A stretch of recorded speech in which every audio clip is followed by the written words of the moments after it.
Buenos días. Domingo 24 del tiempo ordinario y leemos el Evangelio de Marcos. Jesús y sus discípulos se dirigieron a las aldeas de Cesarea de Filipo. Por el camino preguntó a sus discípulos: ¿Quién dice la gente que soy yo? Ellos le contestaron: unos Juan el Bautista, otros Elías y otros uno de los profetas. Él les preguntó: ¿Y vosotros, quién decís que soy? Pedro le contestó: Tú eres el Mesías. Y les conminó a que no hablaran a nadie acerca de esto, y empezó a instruirles: El Hijo del Hombre tiene que padecer mucho, ser reprobado por los ancianos, sumos sacerdotes y escribas, ser ejecutado y resucitar a los 3 días. Se lo explicaba todo con claridad y franqueza. Entonces Pedro se lo llevó aparte y se puso a increparlo. Pero él se volvió y mirando a los discípulos increpó a Pedro: Ponte detrás de mí, Satanás. Tú piensas como los hombres, no como Dios.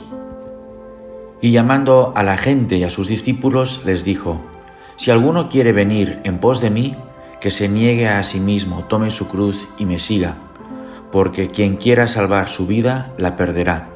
Pero el que pierda su vida por mí y por el Evangelio, la salvará. Pues, ¿de qué le sirve a un hombre ganar el mundo entero y perder su alma? Yo puedo explicar la vida de Marilena Bosio, una joven veterinaria de 26 años que dio su propia vida para salvar a un niño de morir ahogado en las aguas heladas del lago Cardiel, en Argentina. Pero si quien lo explica no soy yo, sino que es la madre del niño de 8 años a quien Marilena salvó al darle su chaleco salvavidas cuando volcó su embarcación en una repentina tormenta, seguramente lo explicará de otro modo. ¿Por qué? Porque Marilena salvó a su hijo.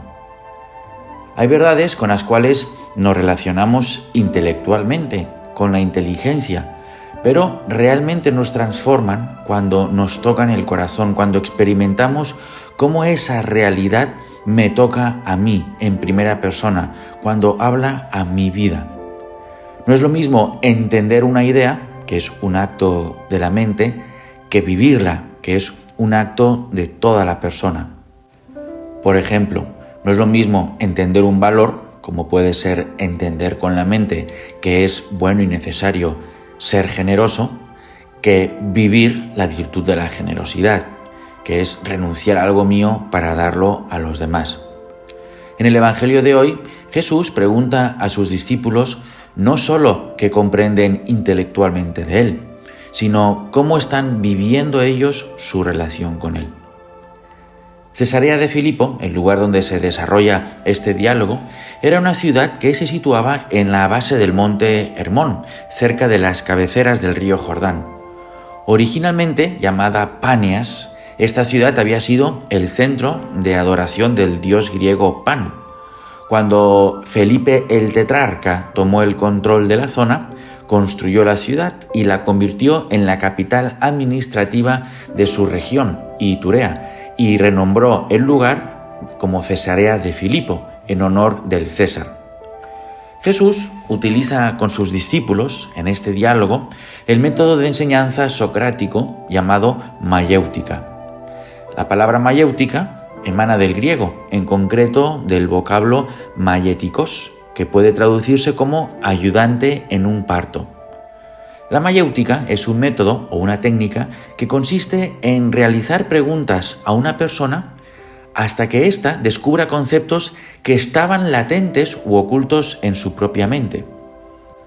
La técnica de la mayéutica presupone que la verdad se encuentra ya oculta en la mente de cada persona y a través de la dialéctica, del diálogo, de las preguntas, el propio individuo va desarrollando nuevos conceptos a partir de sus propias respuestas.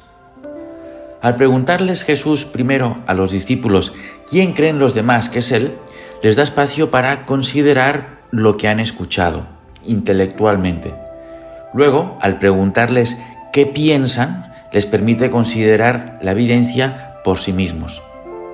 Los judíos no creían en la reencarnación, así que cuando la gente dice que Jesús es Juan el Bautista, que tenía la misma edad que Jesús, o Elías, o Jeremías, o cualquiera de los profetas del Antiguo Testamento, no querían decir que Jesús fuera literalmente uno de los antiguos profetas, sino que probablemente querían decir que vino con el mismo objetivo y las mismas maneras, el mismo poder y la misma autoridad, o con un mensaje similar.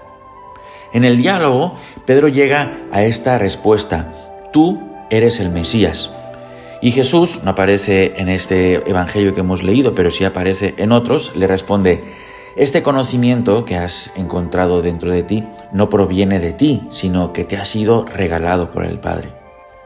El hecho de que Pedro descubra dentro de sí un conocimiento de Dios no adquirido a base de su propio esfuerzo, me hace pensar en el don del Espíritu Santo de la sabiduría, que nos hace descubrir y gustar de manera experiencial cómo es Dios.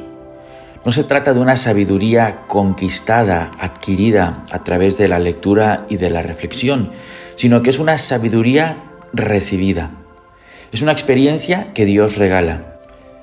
Encontrar mi propia respuesta a quién es Dios para mí no es un proceso intelectual en el que al final Dios permanece como un ente lejano, sino que es una vivencia personal. Entonces Jesús decide pulir, matizar y corregir el concepto de Mesías que tenían los discípulos y les comparte algo que les cuesta muchísimo entender. Les rompe sus esquemas mentales. Dice el Evangelio que Jesús habla con franqueza.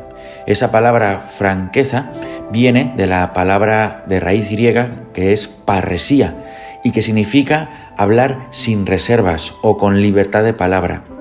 Representa la capacidad de expresar libremente el propio pensamiento sin miedo a repercusiones negativas, aunque lo que se vaya a decir resulte incómodo para los oyentes.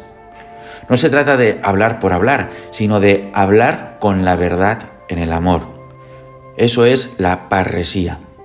Sin embargo, las claras palabras de Jesús aún no pueden superar la idea preconcebida que Pedro tiene sobre lo que debería ser y quién debería ser el Mesías.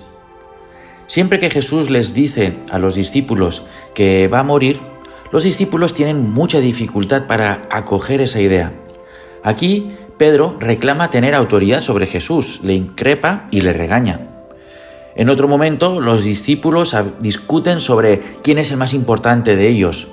Juan y Santiago, en otro momento, se espabilan y le piden a Jesús los lugares de honor, sentarse a la derecha y a la izquierda cuando instaure su reino.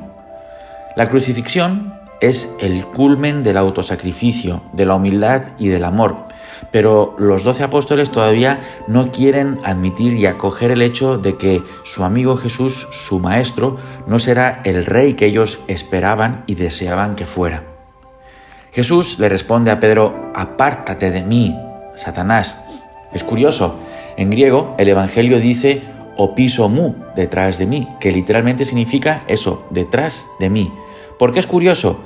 Porque cuando Jesús, al inicio de su vida pública, se encuentra por primera vez con Pedro y le llama a seguirle, le dice en griego deute opiso mu, ven tras de mí, ven detrás de mí, una frase que es traducida como sígueme. Pedro ha estado siguiendo a Jesús desde entonces, a pesar de sus imperfecciones, pero al reprender a Jesús, Pedro se sitúa al frente de él, delante de él, como queriéndolo guiar. Ahora Jesús le manda regresar al lugar apropiado de discípulo, detrás, siguiendo en lugar de guiando. Qué difícil fue para Pedro, como lo es para todos, seguir a Jesús cuando el Maestro rompe nuestra lógica humana. Quien quiera salvar su vida, la perderá, pero el que pierda su vida por mí y por el Evangelio, la salvará. Ya escritores profanos, independientemente de la fe, como Albert Espinosa, autor de la novela Lo que te diré cuando te vuelva a ver, ya expresan esta misteriosa relación que hay entre pérdida y ganancia. Albert, hablando acerca del duelo en la vida, dice: toda pérdida trae su ganancia, solo hay que esperarla. Lo mismo sucede, y con más razón, con la fe. Cuando vas soltando dejando tus propios pensamientos o criterios humanos para incorporar los del Evangelio, los que Jesús nos enseña, cuando dejas de querer guiar a Dios y empiezas a seguirlo, puedes pensar al inicio que estás perdiendo mucho, pero luego te das cuenta de que tu vida ha ganado. Que Dios te bendiga.